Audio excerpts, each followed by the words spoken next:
जय भीम. नमो बुद्धाय. आजच्या या सातवानकालीन धम्मलिपीच्या वर्गामध्ये आपणा सर्वांचं सहर्ष स्वागत आहे. तर आतापर्यंत आपण जे अट्टकडी शिकलो, त्यामध्ये जोडाक्षरे शिकलो. तर आता शिलालेख वाचनाच्या दृष्टीने जर विचार केला तर आतापर्यंत जी आपण लिपी शिकलेलो आहे, तर प्रत्येक शिलालेखामध्ये जी शिकवलेत आता आपण अक्षर तीच अक्षर असतील असं नाही. कालखंडानुसार काही अक्षरांमध्ये बदल होत गेलेला आपल्याला आढळतो. सातवानकालीन लिपीमध्ये अक्षरे लिखावटीनुसार बदलताना दिसतात आपणास. तर अशा वेळी अक्षरवटिका लक्षात ठेवणं गरजेचं आहे. यामध्ये ही अक्षरे प्रत्येक शिलालेखात नसतात, तर काही काही शिलालेखात सापडतात. याचे काना, मात्रा, वेलांटी, आकार सारखेच असतात. तर अभ्यासताना आपल्याला असं लक्षात येतं की काही अक्षर जी आहेत तर त्यांमध्ये बदल होत गेलेले आपणास आढळतात. तर ते अक्षरात झालेले बदल आज आपण अभ्यासणार आहोत.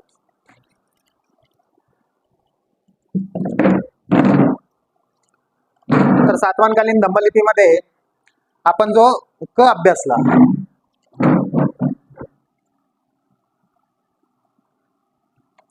तर तो क अभ्यासत असताना आपल्याला तो अशा प्रकारे आढळला. काही काही शिलालेखांमध्ये हाच क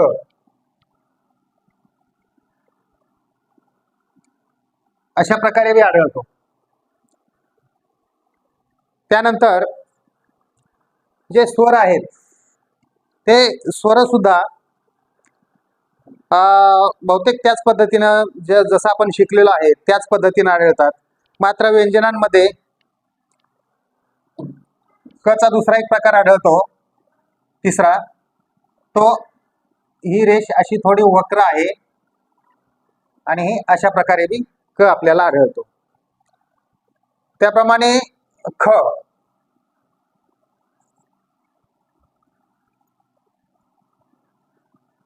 ख, ग,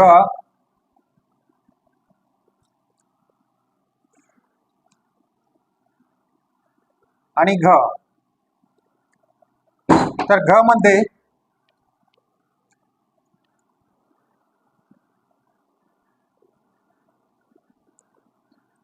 अशा प्रकारे घ आढळतो. दुसरा प्रकार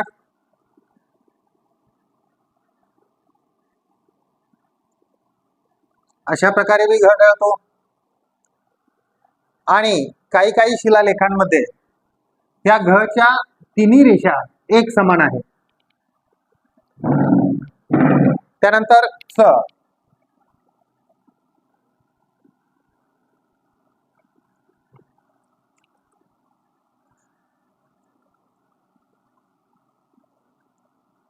स,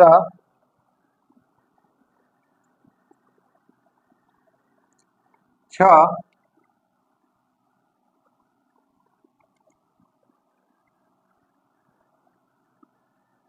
ज,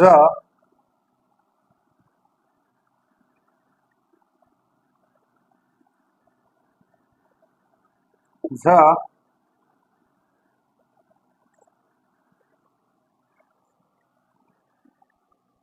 आणि ञ.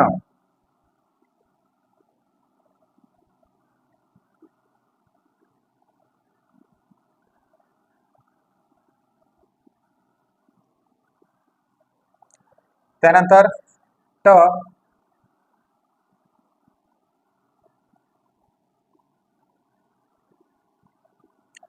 ठ, ठ हा प्रत्येक ठिकाणी सारखाच आढळतो आपल्याला. त्यानंतर ड,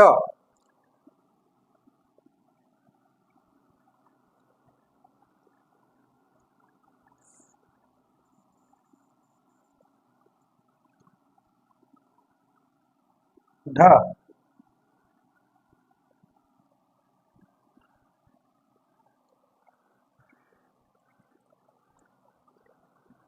ढ ढ ढ नंतर न. आता या न मध्ये न आपण जो अभ्यासला तो न अशा प्रकारे होता, पण काही काही शिलालेखांमध्ये हा न अभ्यासत असताना तो आपल्याला असाही अभ्यासायला मिळतो. इथे गाठ मारून अशी रेस, अशा प्रकारे बी न आपल्याला शिलालेखांमध्ये अभ्यासायला मिळतो. त्यानंतर त.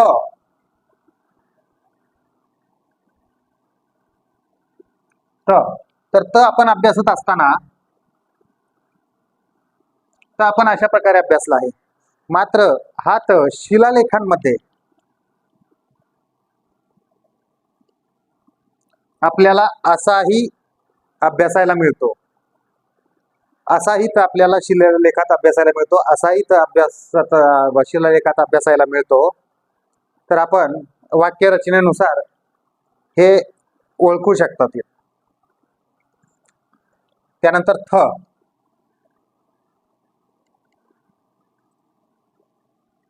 थ द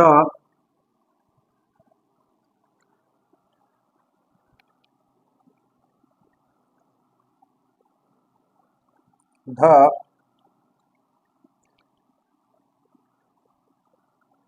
तर हा ध आपण अभ्यासलेला आहे.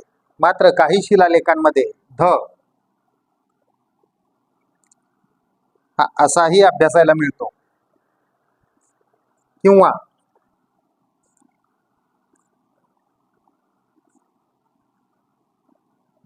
असाही ध अभ्यासायला मिळतो.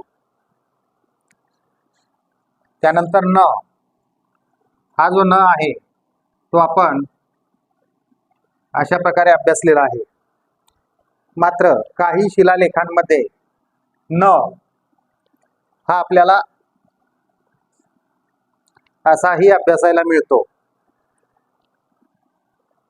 हे दोन्ही प्रकार लक्षात ठेवा, हे दोन्ही शिलालेखांमध्ये आपल्याला आढळतात. त्यानंतर प.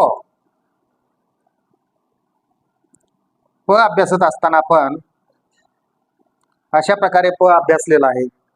मात्र काही शिलालेखांमध्ये प ला वरची ही रेष थोडी तिरकस, त्यानंतर असाही प अभ्यासायला मिळतो. त्यानंतर फ. हा जो फ आहे तो आपण अभ्यासताना अशा प्रकारे अभ्यासलेला आहे. मात्र काही शिलालेखांमध्ये हा फ, हा जो फ आहे तो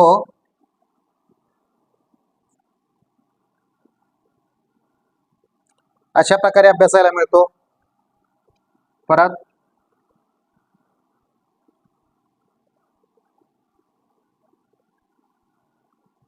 अशा प्रकारे बी अभ्यासायला मिळतो. त्यानंतर ब.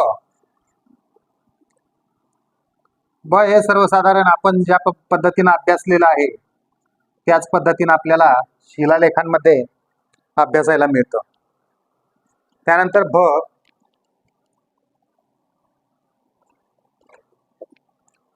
हे जे ब आहे हे भ सातवाहनकालीन धम्मलिपीमध्ये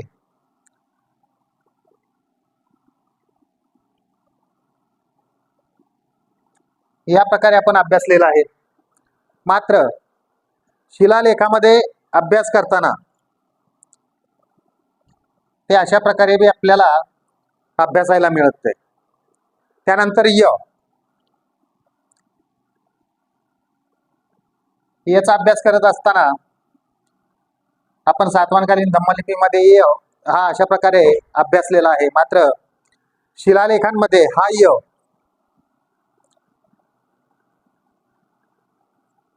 अशा प्रकारे बी अभ्यासायला मिळतो. त्यानंतर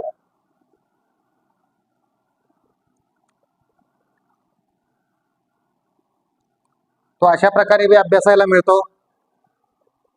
यामध्ये काही काही शिलालेखांमध्ये आपल्याला फरक आढळतो. त्यानंतर र र ज्याप्रमाणे आपण शिकलेलो आहे सेम त्याच पद्धतीने र आपल्याला अभ्यासायला मिळतो. त्यानंतर ल ल ल हा अशा प्रकारे अभ्यासायला मिळतो. व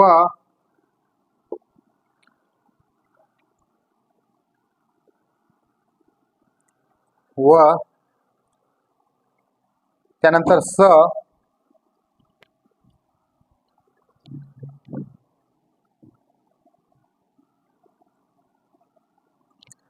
अभ्यासत असताना आपल्याला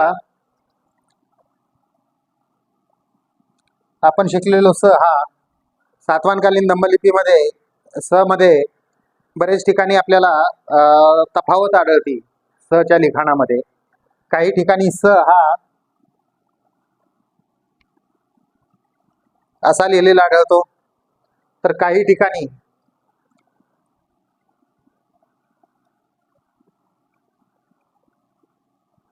तो असाही आढळतो. तर स मध्ये हे असे फरक होत गेलेले आहेत. त्यानंतर ह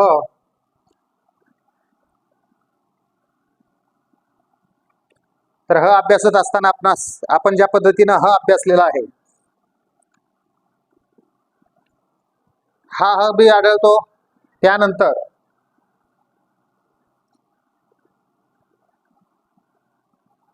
असाही ह आढळतो. त्यानंतर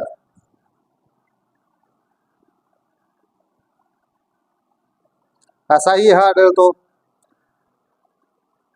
तर ह मध्ये असे फरक होत गेलेले आहेत. ळ